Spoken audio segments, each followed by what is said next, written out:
Mga kalingap po. So yung mga kalingap, mga ka-Edsay, samahan niyo po ako at ituturo ko po kayo sa bayan po ni Labiasi dati. So let's go. Mga kalingap po. Yung dating bahay po ni Labiasi po mga kalingap. Marami pong alaala yung alaala na hindi makakalimutan. Dito po nagsimula si Biansi. May mga kasama natin, sila po ang saksi sa pinagbulan po ni Biansi. Mula noon hanggang ngayon talagang si Biansi po hindi nagbabago mga kalingap. Ito po. Yes. Ito pala yung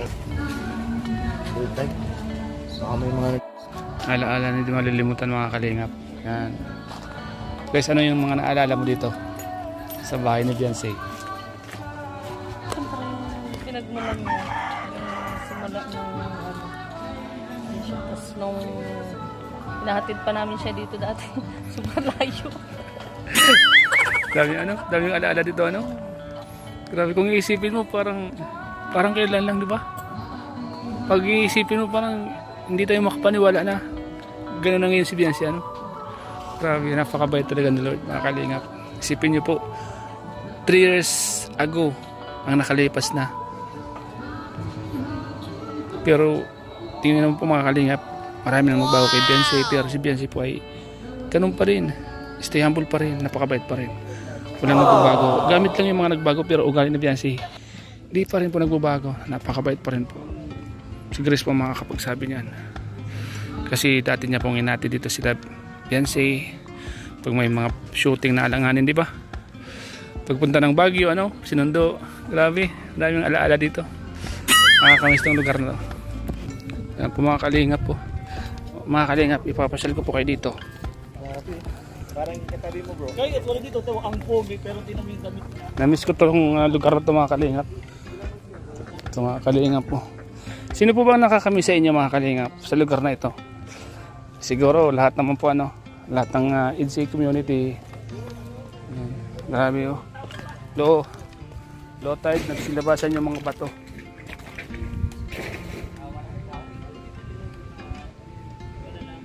Sabihin si bro, nag-uusap silang dalaw.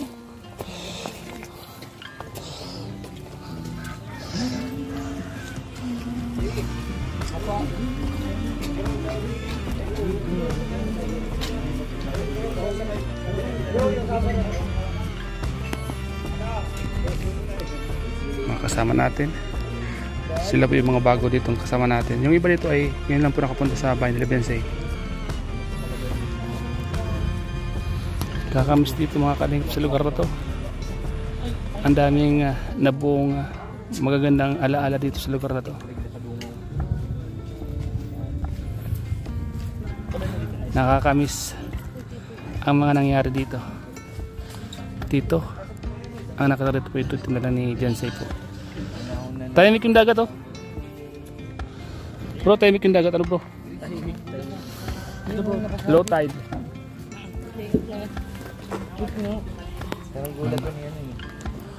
Wala na pong bubong mga kalingap. Bira na po kasi pumunta sila Biansi dito mga kalingap. Grabe mga kalingap po. Nakakamiss itong lugar na to.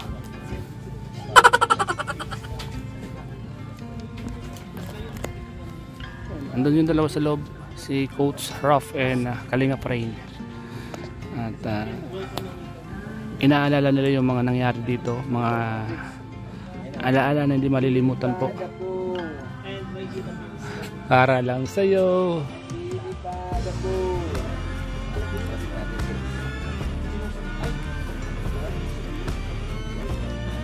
Pasiglas mga kalingap po. So yung mga kalingap, mga ka-Edsay, samahan niyo po ako at ituturo ko po kayo sa bayan po ni Labiasi dati. So let's go. Wow! Yung loob, pagbabago ng bahay ni Labiasi dati, yung loob po. Simulan natin sa babuyan. Tingnan po natin yung babuyan po nila. Ay, laki ng baboy! Grabe, buntis na naman po. Baboy talaga. Ito po yung babuyan po ng ama ni Biancy. Buntis na naman po. Ayan. Fresh ko po kasi yung ang lugar na to, kaya tabayin yung mga baboy dito. Ang laking baboy. Siyempre dito po kami, itong sala na to, madalas po kami mag-shoot dito. Ito po mga kalingap, kung naalala nyo po. Diyan po naglaba si Biancy. Diyan po naglaba sa bandang yan. So yun po mga kalingap, ito yung pintuan ng bahay nila. Yan. Madalas dito mag-shooting yung dalawa dito sa sala na to. Wala nang bubong mga kalingap ko. Tinanggalan na ng bubong. Nakakamiss din ito mga kalingap. Natatandaan nyo na po ba? Yan. May sala seat dito. Laging nakaupo dyan sila Ed sa si Biancy. Ito naman kami nag-shooting. Ito yung kwarto nila Biancy. Istaka na mga gamit na Biancy. Wala nang bubong. Sa loob tayo. Yan. Uy. Sira-sira na yung mga kagamitang iba.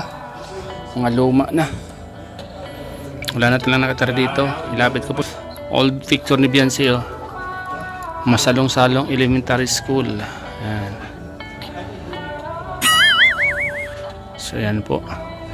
Para makita nyo naman po yung dating bahay po nila Biancy mga kalingap. So ayan.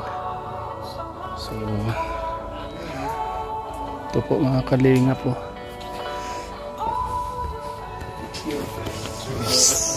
Uy, itaw pala dito. Dito ka nakatara? Hindi na po ako naturo muna tumayo. Pamayo pa po pagpagawa pangarap ng mga bagasangay ko yan. Ali, ikaw na muna dito.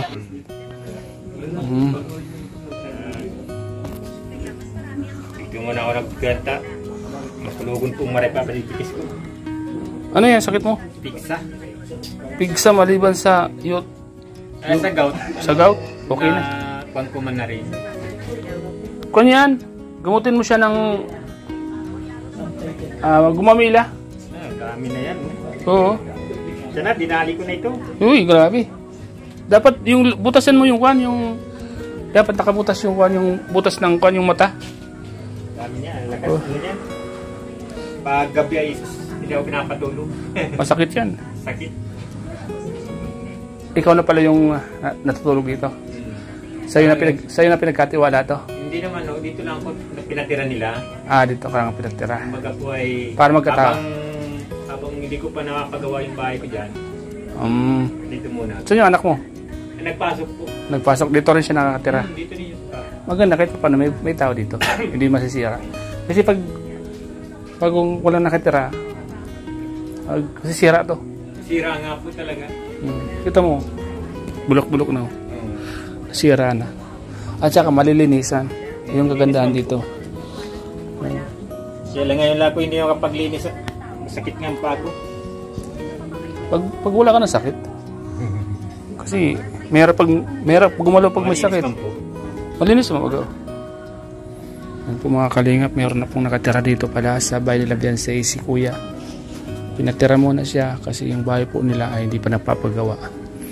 Diyan lang po yung nakatira sa gilid ng dagat din. Kababayan ni Biancy, kapitbahay po nila. Ayan.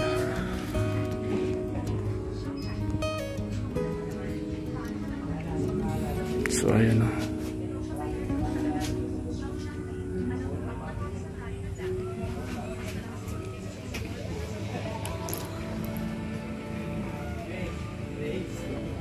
Ano mo bro?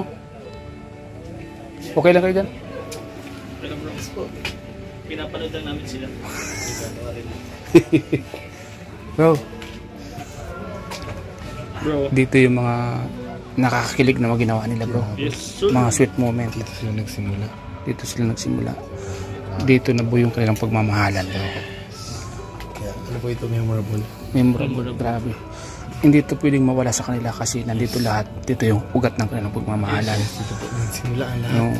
Yung pagmamahalan nilang talagang maraming nilamgam. Grabe, langgam. Parang ngayon po yung mga langgam, no? Hindi po nawawalang langgam. Dito nabura lahat ng mga masasakit na alaala ni Edge. muling nabuhay sa bahay na ito. Ito, ano to? Bomba? Oh, pangihaw. Bigay ito ng isang sponsor. Nakalimutan ko lang kung sinong sponsor nagbigay nito. Kalingap. Yun. Ayan. May tao na po pala dito sa bahay nila Fiancé.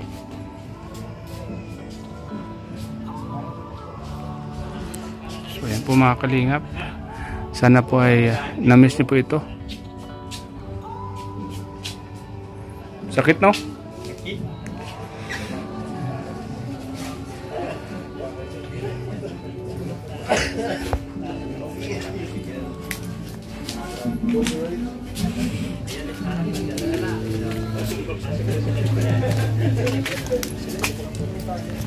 Pinasok na ito, Layan. Tingnan mo naman yung ulo. Ang dumi dyan naman ito. Ano, patiner din. Ha? Ano? Patiner din, nakawala. Nakita mo yung patiner, nakawala. Nakita ko. Yan nga yun sa video.